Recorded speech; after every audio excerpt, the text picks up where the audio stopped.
개신교에 대해서 사람들이 가지고 있는 이미지가 여러 개 있지만은 크게 저는 두 가지가 있다라고 생각을 합니다. 단순화시키면 그렇다라는 거죠. 첫 번째는 성령 사역이라는 말로 표현할 수 있는 그런 이미지입니다. 순복음 교회가 이런 계열 쪽에 속하죠. 오순절 파라고도 이야기를 합니다. 대체적으로 기도 많이 하죠. 기도 많이 하고 굉장히 뜨겁게 하고 성령 충만 받는 것을 굉장히 중요시 여기고 그리고 은사 또한 중요하게 생각을 합니다. 이런 교회, 이런 단체가 주도하는 집회를 가보면은 그 열기가 굉장히 뜨겁죠. 기도가 굉장히 뜨겁습니다. 집회하는 맛이 있습니다. 그에 비해서 말씀이라는 부분에는 좀 취약한 것이 사실입니다. 예전에는요, 지금은 정말 좋아졌지만은 예전에 순복음 교회는 진짜 말씀과는 좀 동떨어진 거를 설교할 때도 꽤 있었습니다. 들어보면 저게 무슨 말씀이야? 하나님의 말씀이야? 저게 무슨 설교야? 라고 생각이 들 정도의 수준의 설교를 한 목사님들이 많았습니다. 그들 대부분은 따라쟁이지요. 그쪽 계열의 유명한 목사님의 그 말투, 어휘들, 문장들을 그대로 따라하면서 그렇게 했습니다. 맨날 미쉐메카 이러면서 그렇게 했던 때들이 있습니다. 이런 교회들이 가지고 있는 이미지는 이성적이고 지적인 그런 교회의 이미지보다는 굉장히 감성적이다, 감정적이다라는 교회의 이미지가 있죠. 두 번째는 말씀 사역이라는 걸로 표현할 수 있는 그런 교회들입니다. 대체적으로 장로교단이 이렇죠. 신학, 교리, 굉장히 중요시 여깁니다. 옛날에 목사님 설교 들으면 맨날 칼뱅 이러면서 장로교 신학이 칼뱅 신학을 기초로 해서 만들어졌거든요. 그래서 맨날 칼뱅 이야기하고 교리 이야기하고 나름 기도도 하죠. 꽤 합니다. 새벽기도, 금요철학 이런 거 다 합니다. 그렇지만 순복음과 같은 그쪽 계열에 비해서는 확실히 기도가 약하죠. 기도가 약합니다. 어쩔 수 없어요. 태생이 달라요. 성령 충만과 같은 부분에 대해서도 이 장로교 쪽 주류들은 순복음과 같은 해석을 하지 않습니다. 순복음은 성경에 나와 있는 오순절 다락방에서 일어났던 그게 실제적으로 우리에게도 일어나야 된다라고 생각하고 그렇게 주도해 가는 반면에 장로교는 그렇지 않죠. 이미 우리는 성령 충만 받았다라고 이야기를 합니다. 대체적으로 그래요. 그렇기 때문에 굳이 성령 충만 받으려고 감 지르고 이렇게 할 필요가 없다는 거죠. 방언도 별로 중요하지 않다라는 거죠. 대체적으로 장로교단 신학이 이래요. 심지어 어떤 일부 신학 교수들은 아예 그게 불필요하다라고 이야기하는 사람들도 있습니다. 방언하지 말아라고도 이야기하는 사람들도 있죠. 예전에는 지금은 조금 많이 좋아졌겠지만 예전에는 교회 안에서 방언기도 하는 거 못하겠습니다. 귀신 씌인다고 하지 못하겠습니다. 왜 그러냐면은 방언 받은 사람들이 나중에 교회를 다 어지럽히거든.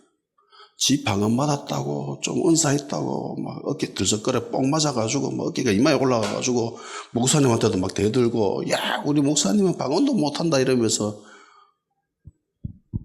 그러다가 교회를 이제 어지럽게 하고 짜가르뜨리고 싸움 나게 하고 분쟁을 일으키니까 그 모든 발달의 원인은 방언이다. 저거 없애야 된다. 그런 해석을 하기도 했습니다. 그러니까 구독이 무서워서 된장을 못 담근 거죠. 그래서 은사에 대해서는 아직도 거부감이 있는 교회들이 많습니다. 특히 이 장로교단 쪽에서는. 이런 특징을 가지고 있는 교회들은 주로 말씀에 집중하죠. 예. 주구장창 말씀 가르치고 뭐 해석하고 뭐 적용하고 뭐 이런 입장을 취하고 있습니다. 한때는 이 두 경계선이 매우 명확하게 나뉘어져 있었어요. 그래서 장로교는 말씀 집중하고, 그리고 오순절, 뭐 순복음 이쪽 교회는 진짜 기도에 올인하고 뭐 성령 충만 받고 불 받고, 그래서 가지고 있는 색채가 너무나 확연하게 다르기 때문에 서로에 대해서 잘 이해를 못하고 오해의 눈으로 많이 바라보기도 했습니다. 심지어 이단이다라고 공격하기도 했죠. 이제는 제가 볼 때는 점차 경계가 모호해졌습니다. 제가 장로교단 출신이지만은, 장자교단이라고 하는 합동 출신이지만은 제가 그렇지 않잖아요. 중간 그 어딘가에 이렇게 끼어있는 애매한 상태로 있습니다. 들어보면 둘 다 맞거든. 둘 다 성경에 다 있잖아요. 그렇기 때문에 어느 편에 속하는 것이 아니라 저는 성경 위에 서 있는 거죠. 그래서 요즘은 대부분 이런 경향성을 많이 가지고 있습니다. 장로교라고 뭐 기도 예외사하고 뭐 은사도 없애고 뭐 방언도 못하고 하는 게 아니라 이제는 많이 그쪽 교회의 것들을 취하죠. 그래서 교회 안에서 방언도 하고, 예, 그렇게 합니다. 이제는 많이 좀 경계가 모호해진 그런 상태인 것 같습니다. 장로교회에도 기도와 성령 충만 은사에 대해서 열려 있고, 그리고 뭐 기적, 뭐 치유 이런 것도 수용하죠. 예, 그런 집회도 하고. 이제는 오순절 교단 쪽 순복음교회도 말씀이 수준이 굉장히 높습니다. 이제는 유명 목사 따라하는 그런 앵무새들만 있었는데 지금은 전혀 다릅니다. 지금은 설교 내용이 뭐 장로교회의 수준에 못지않죠. 어떤 교회는 더 뛰어난 그런 목사님들도 존재합니다. 재미난 거 이야기해 드릴게요. 우리나라 뭐 장로교, 뭐 성결교, 뭐 오순절도 있고 뭐 오만 교단들이 다 있지 않습니까? 근데 칼빈주의 신학, 뭐 루터교, 뭐 이런 개혁 교단, 그러니까 말씀을 굉장히 중요시하는 이런 교단들 특징이 있잖아요. 이런 교단들, 이런 교회들이 대체로 추운 지방에서 잘 됩니다. 지구를 떠올려 보세요. 장로교, 그러니까 칼뱅이 스위스 출신이죠. 춥죠? 제네바 사람인데, 원래 프랑스 사람인데 제네바에서 생활했습니다. 사역했습니다. 그리고 종교개혁이 일어난 독일, 그리고 장로교의 시초가 되는 스코틀랜드, 다 추운 지방입니다. 그러니까 유럽이라도 이 남쪽 지역은 없어요. 예. 남쪽 지역은 그냥 가톨릭이 그냥 장악하고 전혀 씨알도 안 먹히고 대부분 다 추운 지방. 캐나다 장로교, 미국 일부, 미국은 장로교가 거의 죽었습니다. 지금은. 그리고 한국, 그러니까 전 지구를 봤을 때에 장로교단, 이 말씀을 중심으로 삼고 있는 이런 교회들은 대체로 추운 지역에서 잘 돼요. 그러면 열대 지역, 더운 지역에서는 어떤 교단이 잘 될까요? 오순절이 잘 됩니다. 브라질, 뭐 아프리카 이쪽에는 대부분 오순절 교단 쪽입니다. 예. 성향이 맞아요. 성향이. 기도 뜨겁게 하고, 우리나라도 오순절 이쪽에 잘 되고 있잖아요. 그러니까 우리나라는 진짜 그야말로, 예, 다 섞여가 있습니다. 예.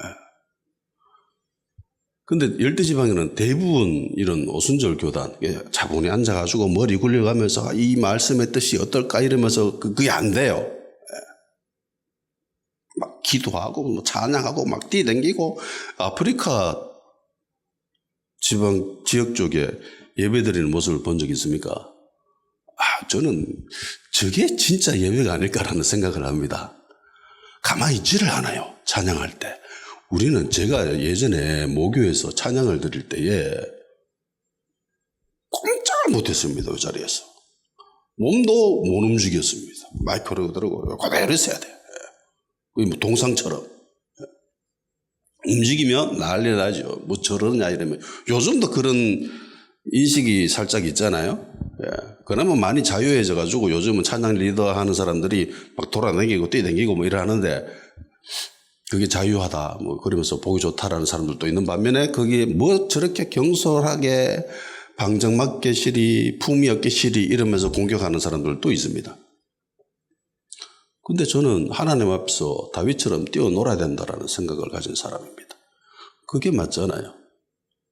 그게 뭐 왕이 체면에 안 맞게 왜 저렇게 방정맞게 뛰어다니노 했던 그 말이 하나님께 공경하는 말이죠. 그래서 저는 찬양 드릴 때 그렇게 온 마음과 열정을 다해서 찬양을 하고 기도하고 해야 된다고 생각합니다. 그리고 말씀을 보는 부분, 설교 듣고 하는 이런 부분에 있어서도 굉장히 집중하고 깊이 있게 해석해야 된다라고 생각을 가진 사람이죠. 그래서 중간에 어정쩡하게 있는 거죠, 저는. 그랬을까요? 성도가 별로 없죠. 그렇습니다.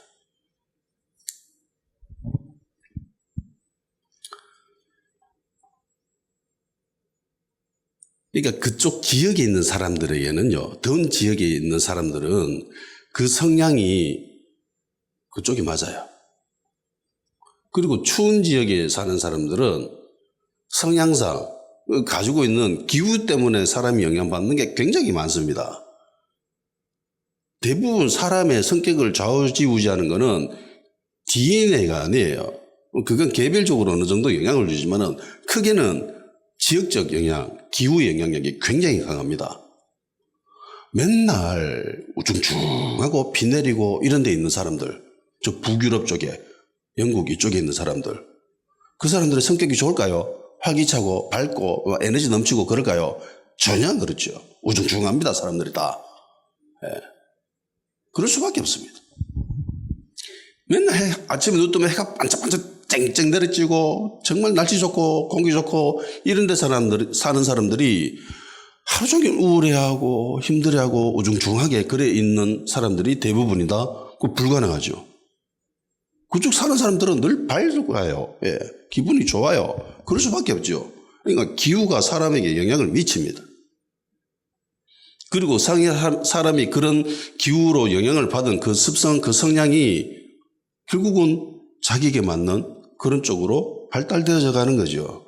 그러니까 성향의 문제입니다. 이건 장로교가 맞냐, 뭐 오순절이 맞냐 이러면서 예전에 한때 많이 싸웠는데 그건 옳고 그름의 문제가 아니라 성향의 문제입니다. 우리는 정말 춥기도 하고 정말 덥기도 하기 때문에 이 두 개가 다 같이 있죠. 두 개가 다 잘 됩니다.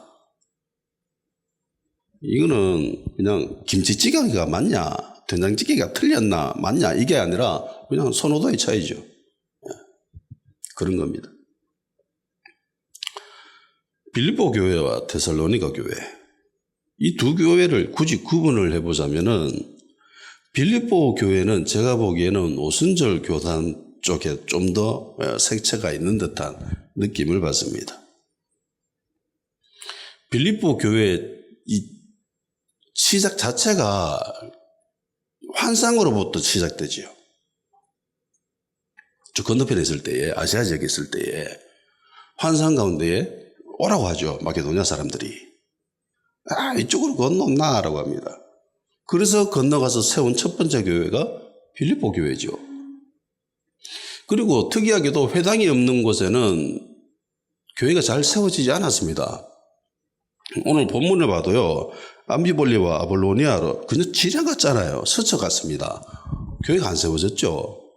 세워졌다는 성경의 기록은 없습니다. 실제로 세워졌는지 안 세워졌는지 모르지만 성경에는 기록이 없습니다.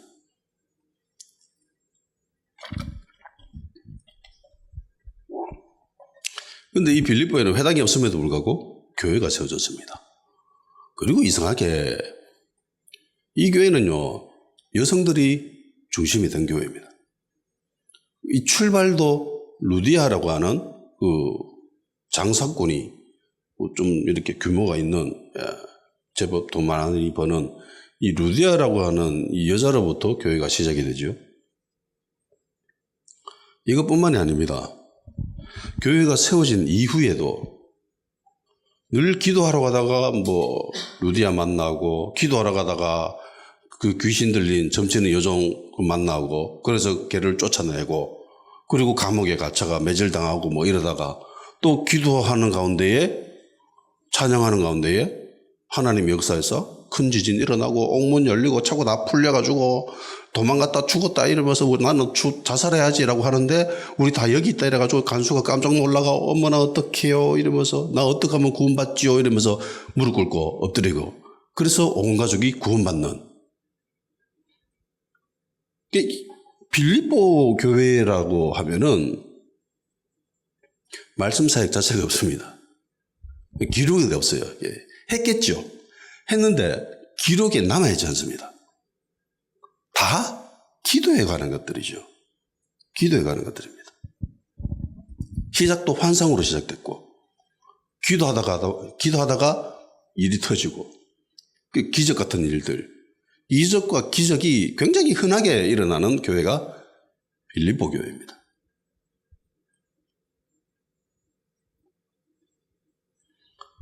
그런 특징을 가지고 있는 교회가 있죠. 이상하게 그 교회 가면은 많은 사람들이 치유받는 그런 교회들이 있습니다. 기적과 이적을 어렵지 않게 경험해 볼 수 있는 그런 교회들이 있습니다.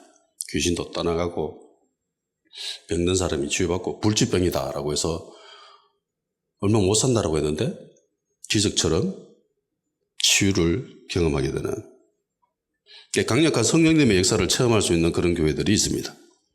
빌립보 교회가 아마 그런 교회가 아닐까 생각을 해요.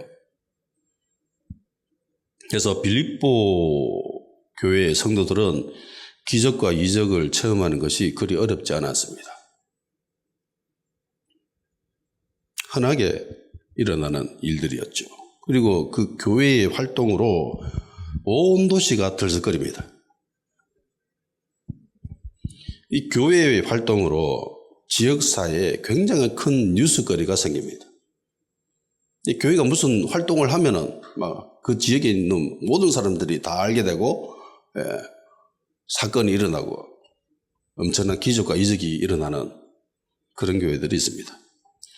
드디어 선교팀들이 빌립보를 떠나서 이제 데살로니가에 왔습니다. 그리고 이곳에서도 주님의 은혜로 교회가 세워졌죠. 지난 시간에도 말씀드렸다시피 두 사도의 상태는 굉장히 안 좋습니다. 특별히 바울이 자신이 그런 고백을 하죠. 굉장히 힘들다, 어렵다, 마음이 안 좋다, 아프다, 심지어 사역에만 전념하지도 못하죠. 안식일에는 가서 복음을 전하는데 나머지 시간은 돈 버느라 바쁩니다. 밤낮으로 돈 버느라고 정신이 없습니다. 생계를 위해서, 먹고 살기 위해서, 그리고 선교 활동을 위해서 돈을 벌어야 했습니다.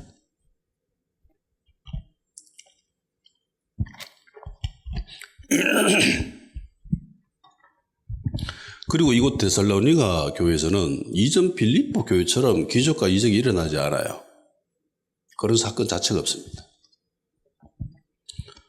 희한하게 이곳에서는 말씀 사역만 존재합니다.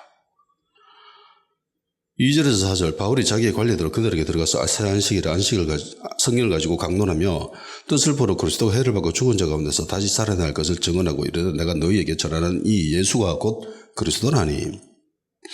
그 중에 어떤 사람 곧 경건한 헬라인의 큰 무리와 적지 않는 교회 부인도 권함을 받고 바울과 실라를 따르나.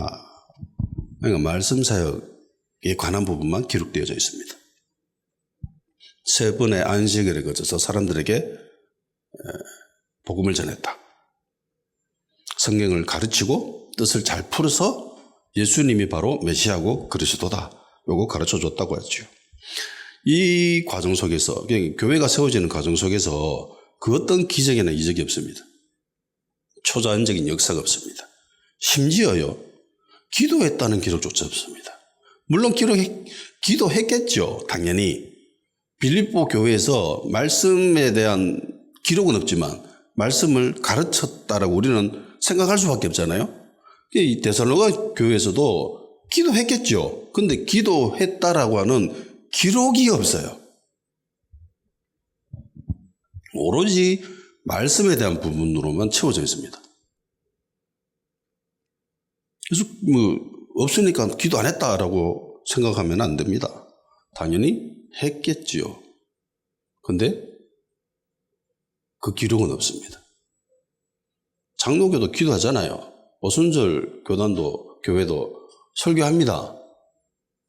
근데 중심이 되어지지는 않죠. 빌립보 교회가 좋은 교회일까요?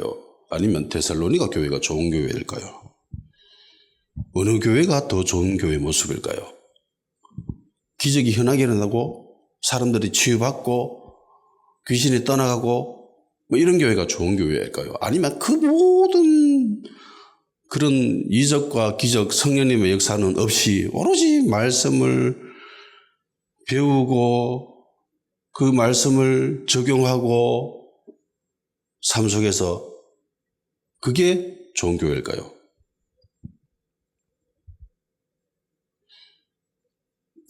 생각해보면 두 교회 다 성령님이 하시는 거죠. 예, 주님 하신 겁니다. 사도가 이 선교팀들이 우리 이번에 빌립보 교회는 가서 이런 특징을 가지고 있는 교회를 세워야지 그런 마음으로 세웠어요? 성령님 역사는 교회 하나 세웠으니까 이제는 말씀이 중심인 교회를 하나 세워야 하지 않겠나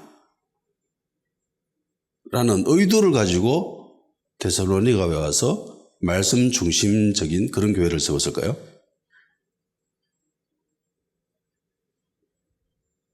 아니죠.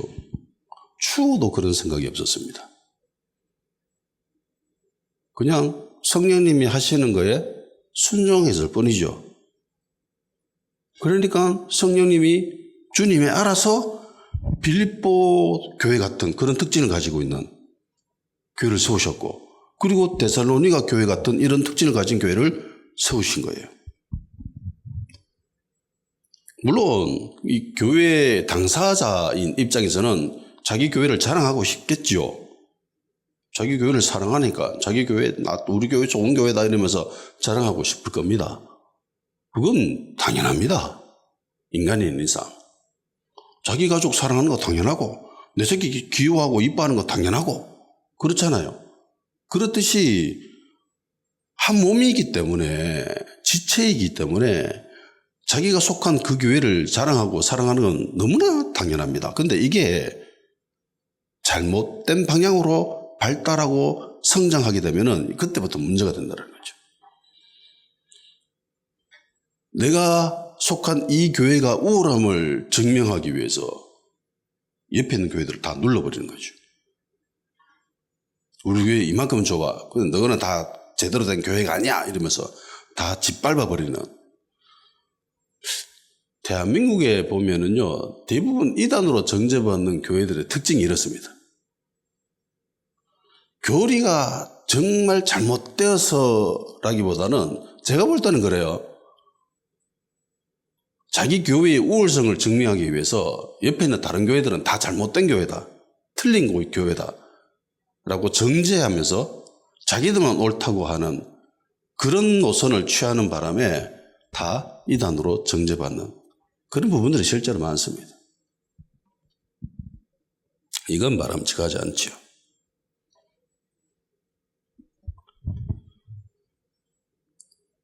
모든 교회들이 주님이 세우신 교회입니다. 빌립보도 주님이 세우신 교회고 데살로니가도 주님이 세우신 교회입니다.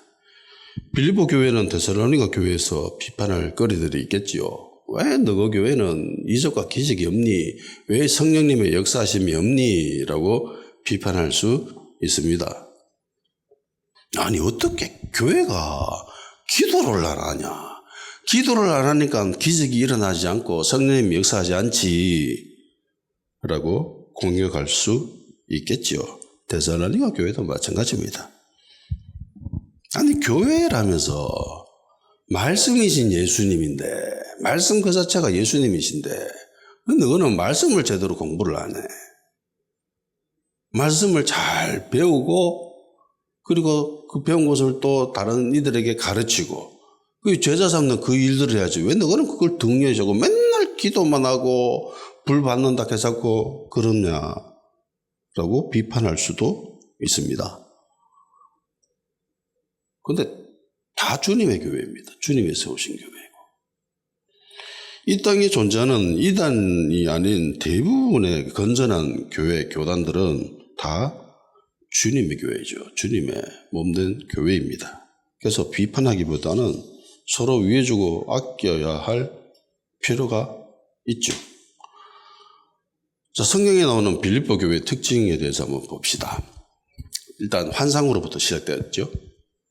그리고 기도하러 가다가 루디아 만나고, 기도하러 가다가 귀신 들린 여정을 만나고, 그냥 맨날 기도가 등장합니다. 기도하는 교회죠. 그리고 이적과 기적이 자연스럽게 일어납니다. 많이 일어납니다. 유별나게. 그리고 이 사건들 자체가 굉장히 단위가 크죠. 그냥 우리끼리 인정하는 그런 기적이 아니라 그 도시 전체가 인정하는 그런 기적입니다. 이야, 이거 어마어마한 일이다 이러면서 9시 뉴스, 메인 뉴스거리로 등장할 만한 그런 기적을 일으키는 그런 교회예요. 굉장한 파워를 지닌 성령님의 역사가 굉장히 강력한 그런 교회입니다. 그리고 다양한 계층으로 구성되어 있죠. 루디아는 상인입니다. 여자지요. 예. 그리고 나중에 귀신 들린 이 여종이 또 교회 구성원으로 참여하게 됩니다. 얘는 종이잖아요. 노비잖아요. 소외 계층입니다. 그리고 또 한 명이 또 등장하지요. 감옥 간수입니다. 이 사람은 공무원입니다. 그리고 이후에 빌립보서에 보면은 빌립보서에 등장하는 리더들이 2명이 등장하는데 2명 다 여성입니다.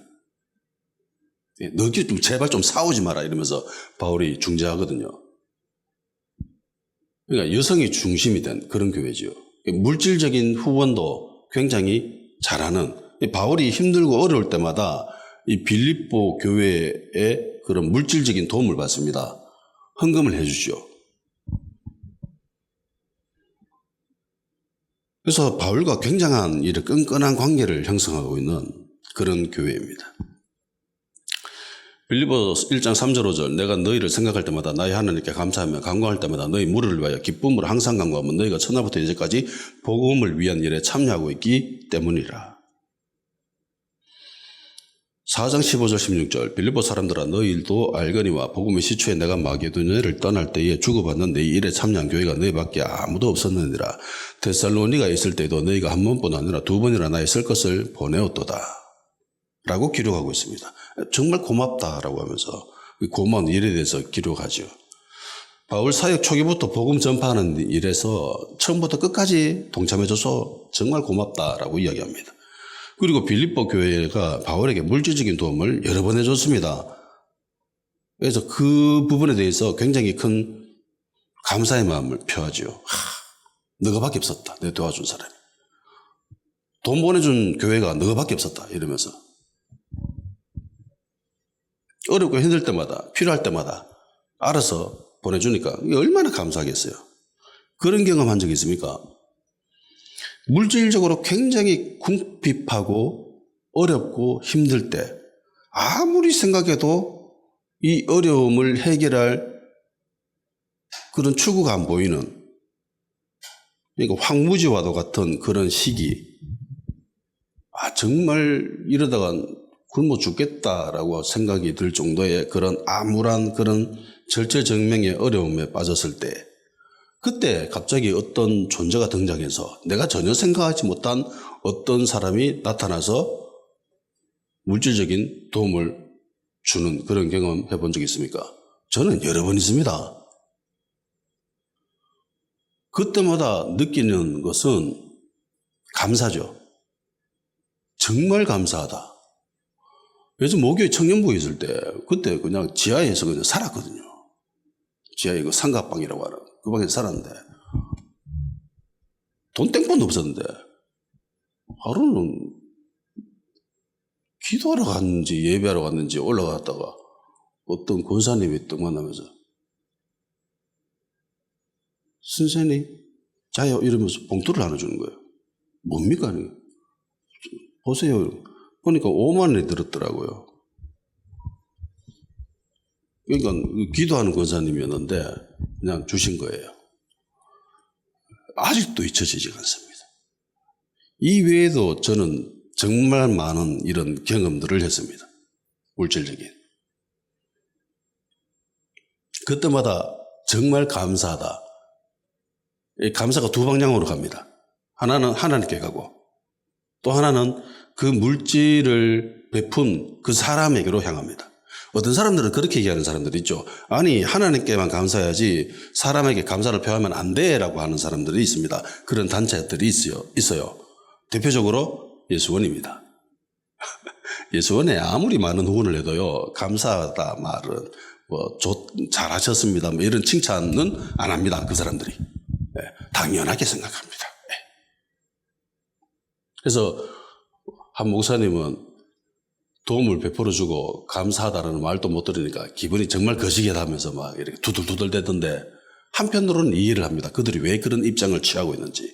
잘 알면도 불구하고 막상 그렇게 당할 때는 이 섭섭함을 이렇게 숨길 수가 없더라고요.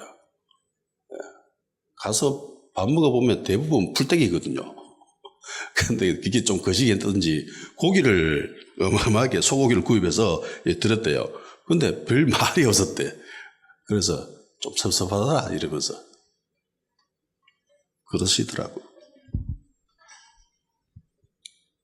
근데 감사를 표해야 됩니다. 하나님께도 감사해야 되고요. 주님께 감사해야 되고 그리고 그것에 순종해서 그렇게 행동으로 옮긴 그 사람에 대해서도 감사를 해야 됩니다. 왜냐하면 그 감사를 표함으로 말미암아 이 사람의 순종하는 태도가 점점점 향상되어져 갑니다. 그렇잖아요. 당연히 그럴 거 아닙니까?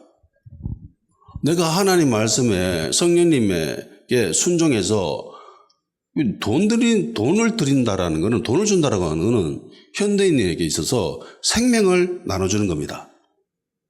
돈은 생명과 똑같잖아요. 그렇죠?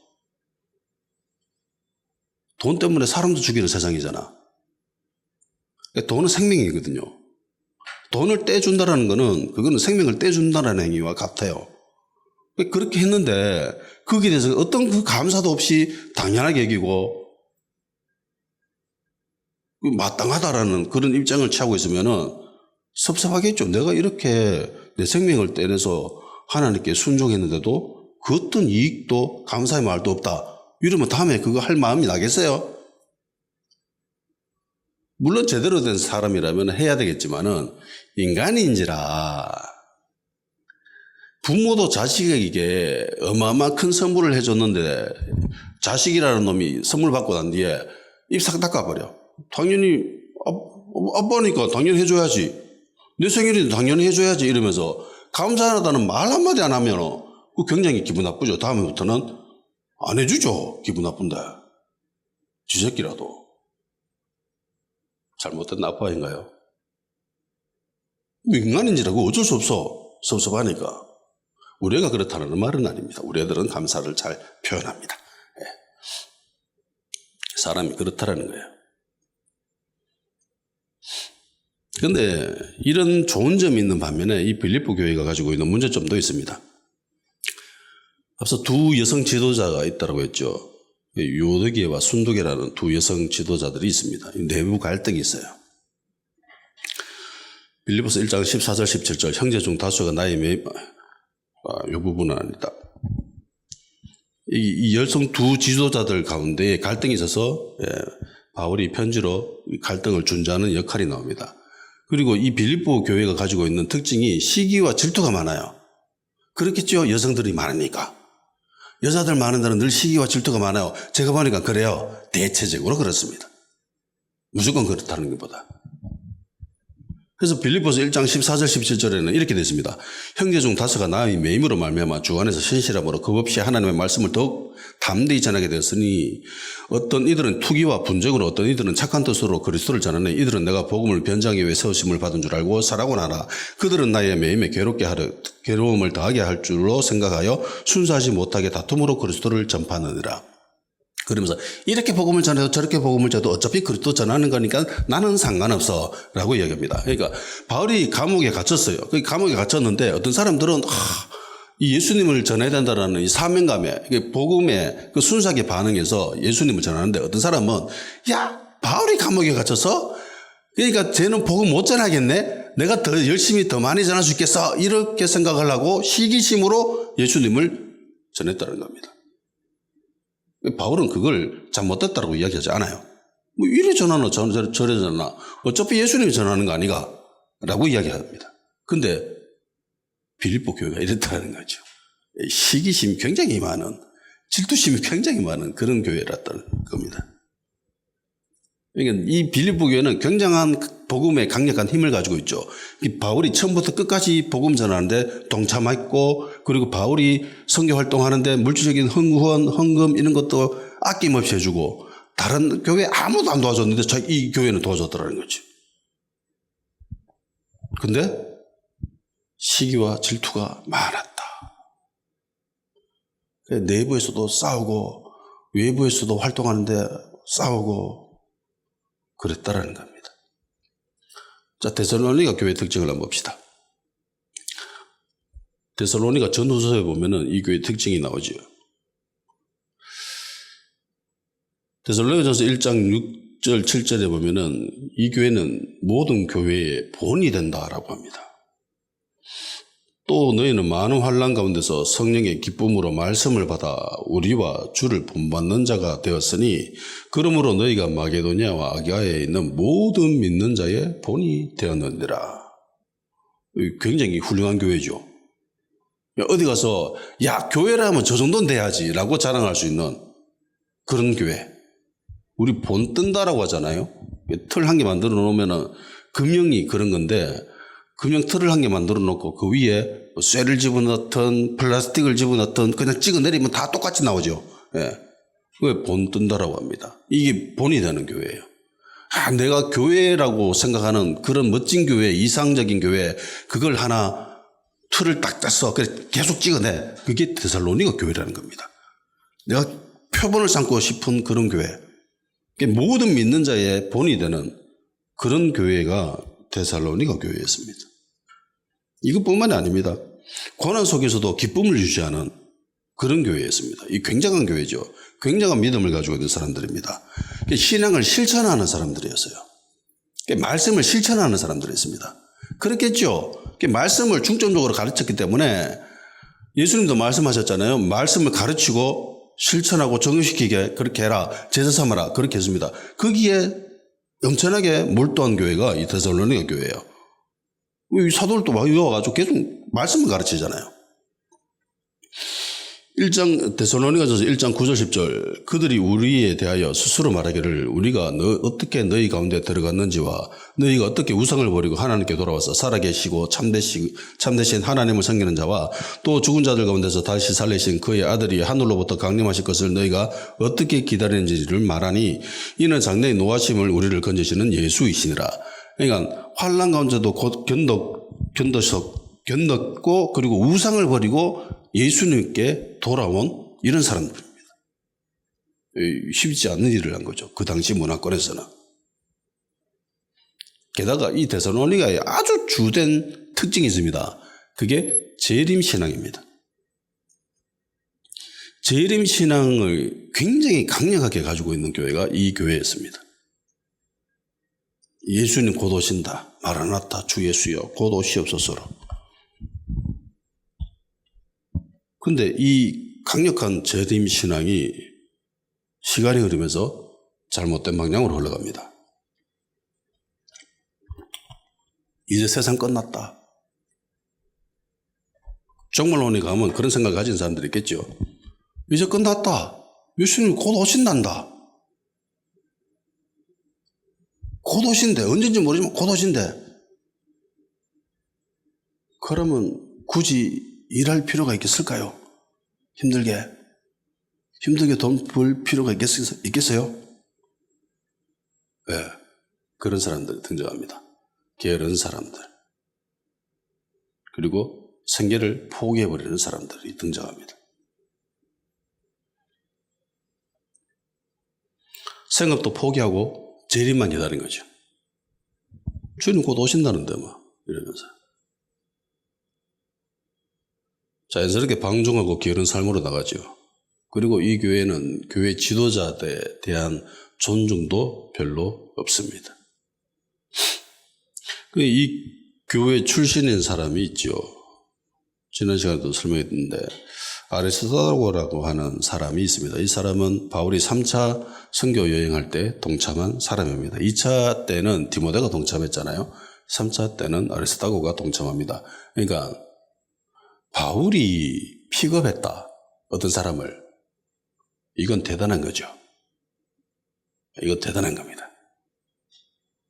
마가도 잘렸잖아요. 바울한테. 그러니까 웬만한 사람은 동역자로 취급하지 않습니다. 디모데 정도 돼야 데리고 다니만 하고 신라 정도 돼야 데리고 다니고 그리고 거기에 참석한 사람이 아리스토텔라고죠. 그러니까 수준이 굉장히 높았다라는 겁니다.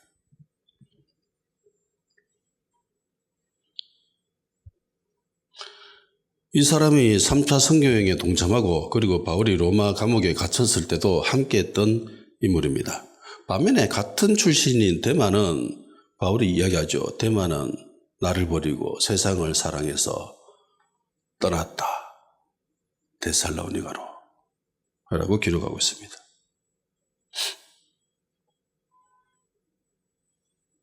빌립보 교회도 잘한 점이 있고 못한 점이 있죠. 데살로니가 교회도 마찬가지입니다. 잘한 점이 있고 못한 점이 있습니다. 이건 어느 교회를 가도 마찬가지죠. 아무리 자랑하는 교회, 훌륭한 교회, 본이 되는 교회랄지라도 막상 가보면 한참 있다 보면 가까이 가보면 다 흉터가 보입니다. 멀리 있을 때는 다 사람들 피부가 좋아 보이고 아름답게 보이고 그래요. 근데 가까이 가보면 그 흠결이 보이기 시작하죠. 그거 어쩔 수 없는 겁니다. 서로 떨어져 있을 때는 굉장히 멋지고 아름답고 사랑스러워 보이는 연인인데 막상 결혼해서 같이 살아보니까 야 이게 원수 덩어리가 아니야. 보통 원수 덩어리가 아니야. 그렇게 변하는 건 이거 자연스러운 일입니다. 가까이 가보면 보이니까 오만 것들이 다. 그렇지만 이런 교회도 저런 교회도 다 주님이 세우신 교회입니다. 성령 사역을 하는 교회나 말씀을 주로 하는 교회나 다 서로 잘하는 부분이 있고 못하는 부분이 있고 모든 교회들이 다 주님이 세우신 교회입니다. 이 땅에 존재하는 모든 교회는 완전하신 주님과 연결되어져 있는 불완전한 교회입니다. 인정해야 돼요. 그러니까 무조건 좋은 교회도 없고 무조건 나쁜 교회도 없습니다. 그래서 이 땅에 있는 존재하는 교회들을 향해서 서로 비판하고 비방하고 정죄하고 공격하고 하는 것은 옳지 못한 행위입니다. 그렇게 해서는 안 돼요.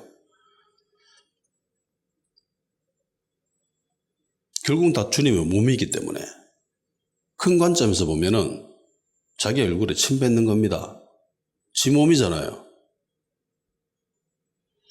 바울이 3번의 안식일을 통하여서 말씀을 전했고 그런 말미암아 결국은 교회가 세워졌습니다. 이게 말씀이 중심이 되어서 교회가 세워졌습니다. 그런데 희한하게도 이 말씀을 받은 사람들은 말씀을 맡은 유대인이 아니라 이방인이었습니다. 헬라인들이었습니다. 로마서 3장 1절이죠. 그런즉 유대인의 남이 무엇이며 할례 유익이 무엇이냐 범사에 많으니 우선은 그들이 하나님의 말씀을 맡았습니다. 그러니까 유대인의 가장 탁월한 점은 하나님의 말씀을 맡았다라는 거거든요. 그런데 하나님의 말씀을 전했어요. 말씀 그 자체이신 예수님을 전했어요. 그런데 이들이 안 받아들이죠.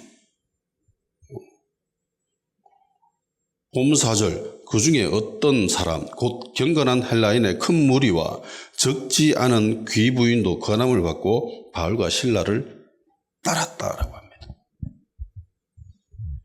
말씀 사역만 했는데 그 어떤 기적이나 이적도 없고 기도를 했다라는 기록조차도 없었는데도 불구하고 유대인들은 받아들이지 않는데 희한하게 헬라인들이 적지 않는 사람들이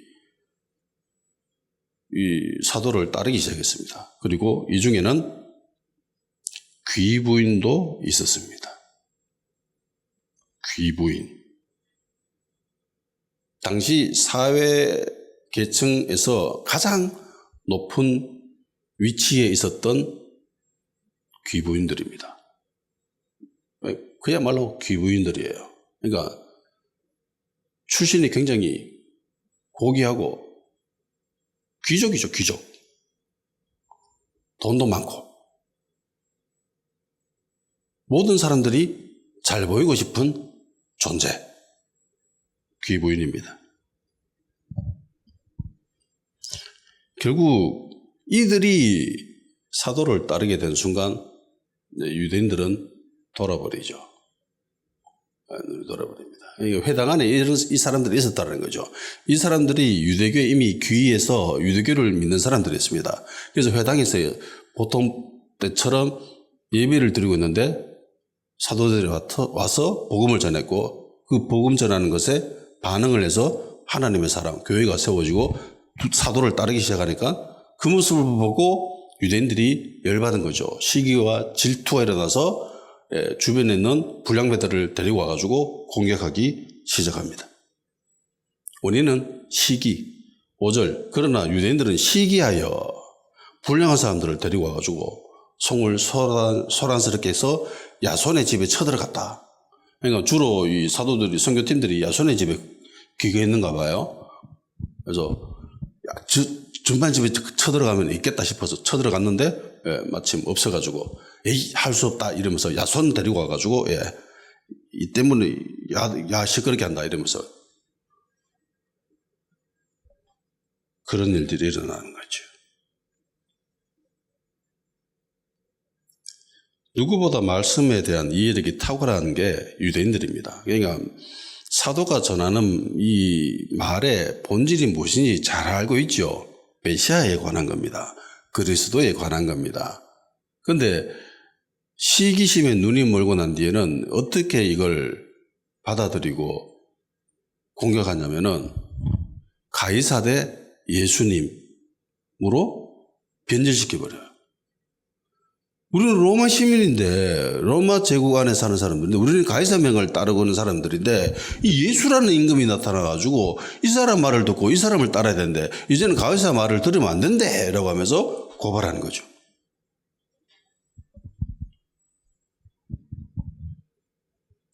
예수님을 십자가에 심판하러 간 그 예루살렘에 있었던 유대인들의 모습과 거의 유사합니다. 이들은 왜 자기들도 알 거예요. 이게 이 말이 잘못된 건지. 그럼에도 불구하고 그런 말을 하죠. 정치적인 입장 때문에. 기득권을 유지하고 싶어서. 빌립보에서는요. 유대인의 방해가 없었습니다. 왜? 회당이 없었거든. 남자 성인 10명이 있어야 회당을 세울 수 있는 조건이 형성되는데 없었어. 그러니까 남자 성인 10명이 없었다는 거죠. 그리고 기도하는 사람들도 대부분 여자들이었습니다. 교회 주축되는 사람들도 대부분 여자들이었습니다. 그래서 희한하게 다행스럽다고 해야 되나? 유대인들에 대한 공격은 없었습니다. 그런데 귀신들의 여종을 쫓아내는 바람에 공격을 당했죠.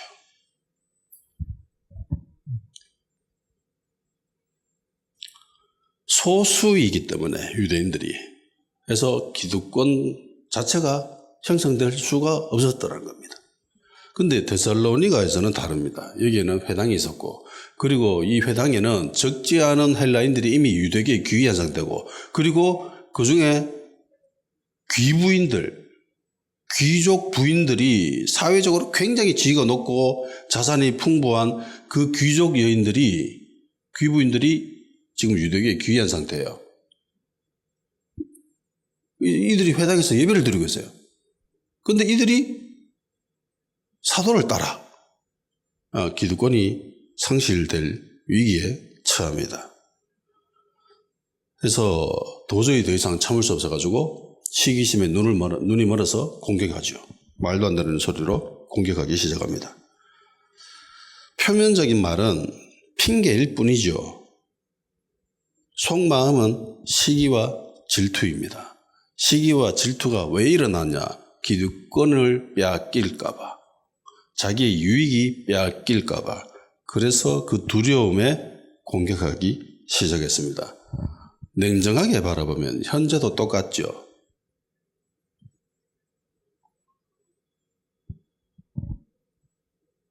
앞서 소개한 그런 두 특징을 가지고 있는 교회들, 한때는 참 많이 공격했습니다.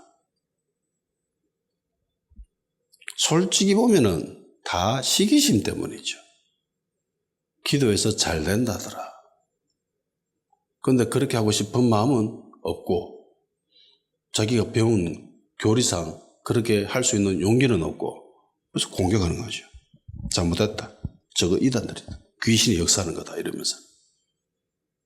제가 볼 때는 질투심 때문입니다. 성도가 뺏길까 봐 질투하는 거죠.